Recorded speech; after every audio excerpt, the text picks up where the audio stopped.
sa akin nakakahiya talaga na mukha lang siyang dekorasyon doon, pero nakakahiya rin ng Senado kasi parang pinakita nila na hindi na ignoramo sila, no? Ignorante sila doon sa sinasabi ng saligang batas na magkakaroon lang ng dalawang presiding officer kung ang linililitis ay ang presidente ng Pilipinas. Ano po ang assessment ninyo sa unang araw ng impeachment trial laban kay Vice President Sara Duterte? Well, unang-una, no, talagang matindi yung aking hindi pagsang-ayon doon sa sinabi ng propesor na meron na raw napatunayang kakayahan itong si Sherwin at walang dahilan para italaga itong si Chis Escudera bilang presiding officer. Unang-una, huwag niyong kalimutan na may kapalit yung pagiging makahudas ni Chis Escudero nung siya'y tumalon sa mayorya. Ang kapalit niyan ay pagiging presiding officer dito sa impeachment. So talagang hindi po pwede na hindi tuparin yung kasunduan nila. So politika ang dahilan kaya naging presiding officer itong si Chis Escudero. Pangalawa, hindi ko maintindihan kung ano yung sinasabi ng profesor na yan na napatunayang kakayahan ni Sherwin Gatchalian. Ang nakikita kong kakayahan lang niya ay siya ay anak mayaman. At kaya naman siya pinili bilang Senate President, malinaw na hawak talaga ng Malacanang ang pamilyang Gatchalian dahil ang kanilang kayamanan ngayon ay nakasalalay sa Malacanang. Whether be it yung dredging project nila o yung mga iba't ibang mga pangungutang sa mga iba't ibang mga ahensyang gobyerno at mga bangko na nakasalalay din sa desisyon ng pangnasyonal na gobyerno. No? So sa akin, well, mali talaga yung ginawa nila na hindi presiding officer ang ginawang, hindi Senate President ang ginawang presiding officer dahil paulit-ulit na binasa na ni Senator Alan Cayetano at ni Senator Pia Cayetano yung nakasaad sa journal ng Constitutional Commission na it goes without saying na kapag hindi presidente ang liniliti sa impeachment, dapat ang Senate President ang magpe-preside. Pero ang dahilan nga, nagkaroon ng kasunduan para lang maging mayorya talaga itong grupo ni Sherwin Gatchalian at pinanindigan nila yung kasunduan na yan.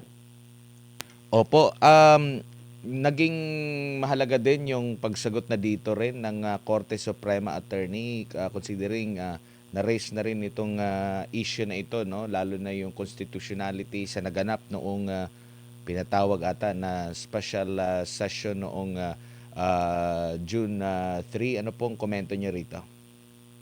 Well, isa pa yan, no?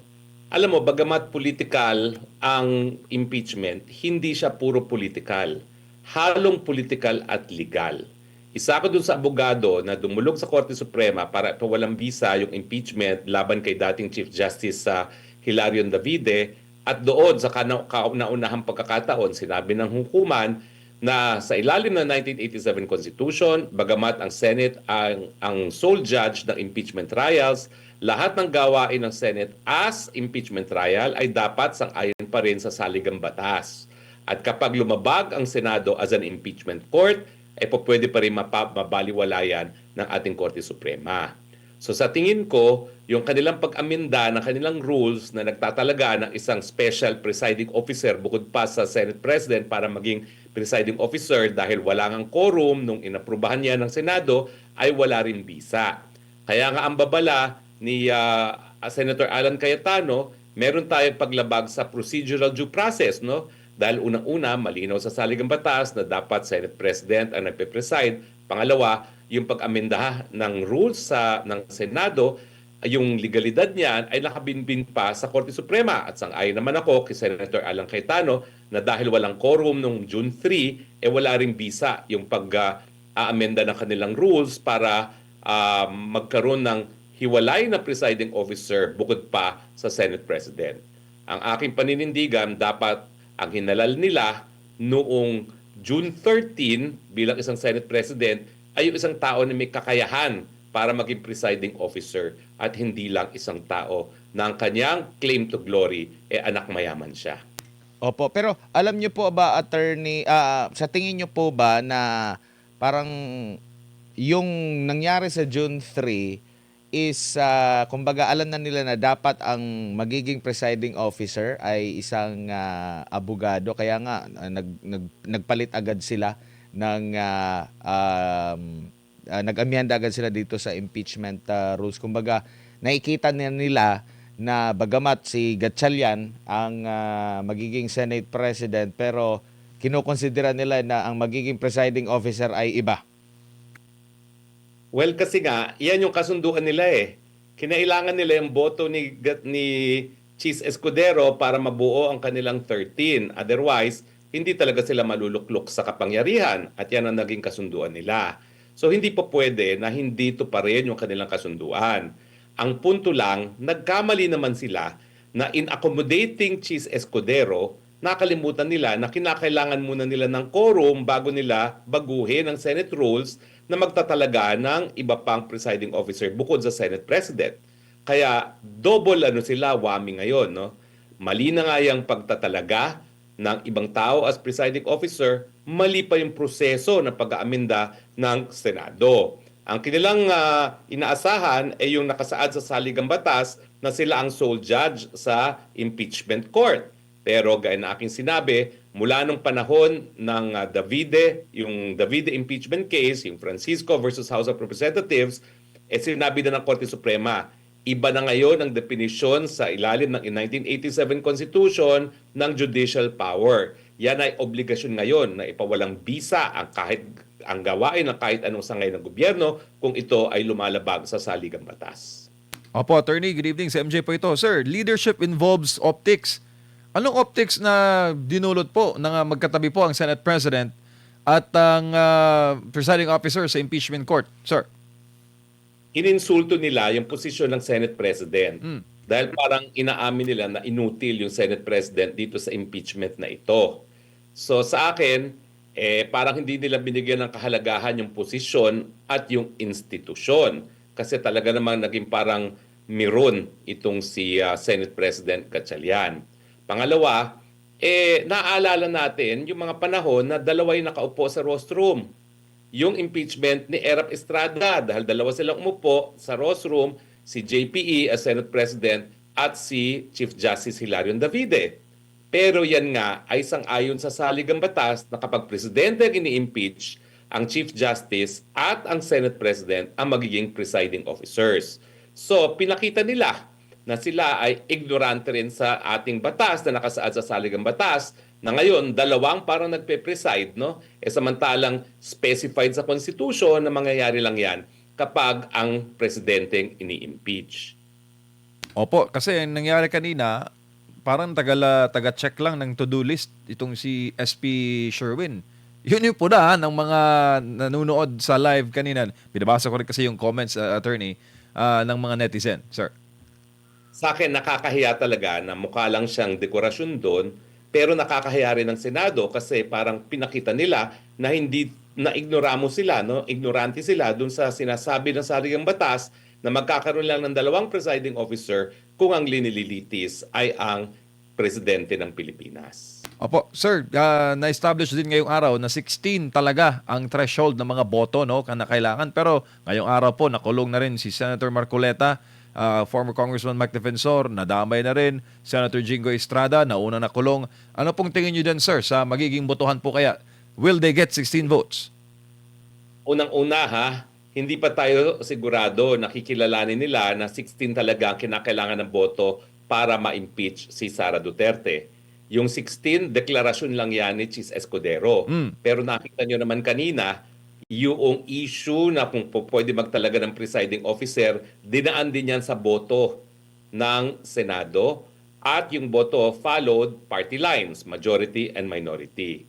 Hindi ako magtataka kung itong issue ng pagkakakulong ni Senator Marcoleta, Jingo Estrada at pagtatago ni Bato de la Rosa at posible pang mga pagkakaso sa ibang mga senador ay magbubuhay nung ginawa ng tropang ito, tropang Win Gatchalian, na babaguhin nila yung boto na required, no? Ginawa nila yan nung ginawa nilang di umano Senate President si Win Gatchalian na hindi nila ibinilang si Senator Bato at saka si Senator Estrada doon sa quorum, no? At saka doon sa majority na nakasaad sa saligang batas. So sa akin, yung deklarasyon ni Chis Escudero, well, yan ay personal na opinion niya at hindi ako magtataka kung sa huli ay ibababa nila yung threshold. Hindi pa po yung garantyado At sa tingin ko, idadaan pa rin yan sa botohan ng Senado, and the vote again will follow party lines. Opo, 13. Opo, thank you sir. Pati yung sa issue po ng tax records, attorney, bukang pinabalik po ngayong araw sa BIR. Anong tingin niyo dun sir? Penal po ba yon? Meron na kasi tayong president Mm. na hindi talaga mabubuksan yung mga tax records na yan kung walang authority ng presidente. Noong inimpeach si Chief Justice Corona, inaprubahan yan ng Presidenteng Benigno Aquino Jr. So ngayon, hindi tayo sigurado kung pabubuksan nga yan ng Presidente Marcos Jr. At habang walang ganyang approval yan, hindi nila alam ang gagawin dyan sa mga tax records na yan dahil sa batas, talagang hindi dapat isinasa publiko yan. No? So hindi ibig sabihin na palibasa meron ng impeachment trial ay yung impeachment court ang magdidesisyon ng lahat. No? Ang aking pagkakaalam at pag-aalala doon sa nangyari kay Chief Justice Corona, presidente ang nagbigay ng otoridad para buksan at gamitin yung mga tax records na yan. Opo, sir, ano pong masasabi ninyo sa inuna po nila na talakay na issue, yung grave threat doon po sa First Lady at Pangulong Marcos Jr. Based po sa inyong karanasan sa batas, ito ba easy lang na patunayan, sir? Sa tingin ganitong nila, bintang. ito ang pinakamadali mapatunayan. Kasi ito, papakita lang nila yung video. Bagamat kung maalala nyo, doon sa Committee of Injustice, ang pinakita nila, splice version, no? Na ang sinasabi lang ni VP Sara ay papapatay niya ang presidente at yung First Lady. Hindi nila pinakita yung konteksto na kung siya ay napatay, doon lang niya kinausap na kinakailangan patayin din ang presidente at ang First Lady. So sa tingin ko, bilang mga politiko, itong mga prosecutors are aiming for yung political mileage na pinamumukha nilang napakasama talaga ni VP Sara, maski alam naman natin na hindi po pwedeng krimen na grave threat yan dahil unang-una, conditional, at pangalawa, wala talagang intensyon at kabahagian ng malayang pananalita. So umiiral ang pagiging politiko nila dahil alam naman nila na malaki ang posibilidad, hindi nila makukonvict si Inday Sara Duterte, pero nais silang siraan ng as much as possible kung si VP Sara nang magkaroon ng tsansa kung sino man ang susuportahan ng Marcos Jr. administration sa darating na 2028 elections kung tayo nga ay magkaka-eleksyon. Opo, considering attorney, 7 to 9 months yung kanilang estimated na trial run, 90 plus days po na trial days ang bubuin. Talagang hahantong ito o tatagos ito sa campaign season, attorney. Totoo po yan, no? Dahil inaasahan natin na ang filing of candidacy is anytime from August to October of 2027. At sa dami ng mga araw ng mga paglilitis na hinihingi nila na hindi naman araw-araw, thrice a week lang naman yan, talagang aabot talaga yan sa 2027. Ang intensyon talaga nila, alam nila na mahihirapan silang kumuha ng numero, bagamat sinusubukan pa rin nilang takutin ng mga senador, ay siraan ng siraan si Inday Sara Duterte dahil inaakala nila na yung nangyari kay VP Binay nung panahon na siya tumatakbo na napakataas ng niya sa survey, mas mataas pa kay Inday Sara, ay biglang sumadsad bilang resulta ng paninira sa kanya dyan mismo sa Senado, no? Dahil nagkaroon na nga ng Senate investigation di umano dun sa mga undeclared wealth ni VP Binay. Ang pagkakaiba naman, wala naman talaga sila mapapakita na unexplained wealth si Inday Sara Duterte dahil bilang isang Duterte, talagang simpleng pamumuhay lang si Inday Sara Duterte. Opo, natanong rin kanina, attorney, sa press con, kung in case na mag-resign si VP para makatakbo pa rin sa 2028 elections, itutuloy pa rin daw po ba yung mga pagdinig? Sabi ng House Prosec panel, abay dapat ituloy dahil ang accountability ay hindi natatapos po sa resignation. Ano masasabi po niyo doon, sir? Yan ay nagpapakita kung anong tunay na pakay ng House Prosecution Team. Talaga lang sirain ang pagkatao ni VP Sara nang sa ganon, merong makatalo sa kanya. Dahil sa ngayon, walang kahit sinong kandidato ang pupwedeng tumalo kay VP Sara kung ngayon ang gagawin ng ating eleksyon. Opo, sir, maiba lang ako ng konti. Dako lang ako no, doon sa pagdalaw ni Marcos Jr. doon sa Canada. Nakita po ninyo, sir, yung gaano po trinato yung kanyang tagapagsalita ng mga Filipino citizens doon po sa Canada? Nakita ko po yan. At nakita ko rin kung paano rin tinarato si Marcos Jr. mismo ng ating mga kababayan. That is democracy at work. Kapag hindi sinusupil ang malayang pananalita, nasasabi ng taong bayan ang kanilang saloobin at sa tingin ko, well-deserved ang reception na binigay ng mga Pilipino sa ating tagapagsalita ng Pangulo at sa ating Pangulo mismo. They deserve it. Opo, do you think, sir, ang mga susunod niyang pagdalaw sa ibang mga bansa, magkakaroon na sila ng mga agam-agam sa Philcom events dahil matindi po ang mga backlash abroad? Kung sa Pilipinas, nakikita naman nila na hindi sila pinapalakpakan, hindi sila pinapansin at Duterte pa rin ang sinisigaw, bakit naman magbabago yan kung pinag-uusapan ay mga OFWs, no, na ating mga kababayan?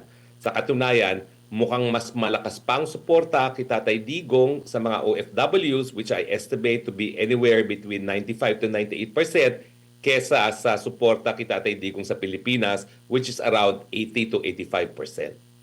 Opo, attorney, sinasabi nga mahaba itong tatahakin impeachment trial, posibleng umabot ng hanggang sa susunod na taon at kasabay din ito ang paghimay din sa budget for 2027 na tinaguri ang election budget, no? Ano po masasabi niyo po dito sa mga agam-agam na baka makaligtaan yung pagtiyak na inaayon sa konstitusyon ang budget natin for 2027 dahil nakatutok tayo dito sa impeachment?